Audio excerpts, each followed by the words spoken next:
Hello বন্ধুরা, আজ কথা বলবো পৃথিবীর সবচেয়ে বিলাসবহুল গাড়িগুলোর রাজা রোলস রয়েস প্যান্থম নিয়ে।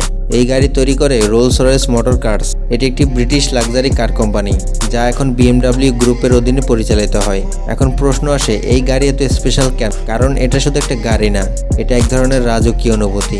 এর ভেতরে প্লাস্টিক বলে কিছুই নেই, সবকিছু রিয়েল লেদার, কাঠ আর প্রিমিয়াম মেটাল দিয়ে তৈরি। রাস্তা যত খারাপই হোক, এর ভেতরে বসলে মনে হবে আপনি মেঘের ওপর ভাসছেন।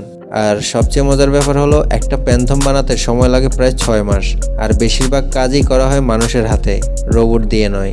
তবে দুঃখের বিষয় হলো, এই গাড়ি যে কেউ ব্যবহার করতে পারে না। এই গাড়ি ব্যবহার করে বিভিন্ন হলিউড তারকা আর বিশ্বের বড় বড় বিলিয়নিয়াররা, কারণ এর একটা গাড়ির দাম দিয়ে 3টি লাক্সারি বাড়ি বানানো যাবে। বাংলাদেশের রোলস রয়েস প্যান্থমের দাম 8 কোটি থেকে 15 কোটি টাকা পর্যন্ত হতে পারে। তবে যদি কাস্টম ডিজাইন করে নেওয়া হয় তাহলে এর দাম আরও বেড়ে যায়। সহজ ভাষায় বলতে গেলে এটা শুধু গাড়ি নয়, এটা সম্মান, আভিজাত্য আর পাওয়ারের প্রতীক।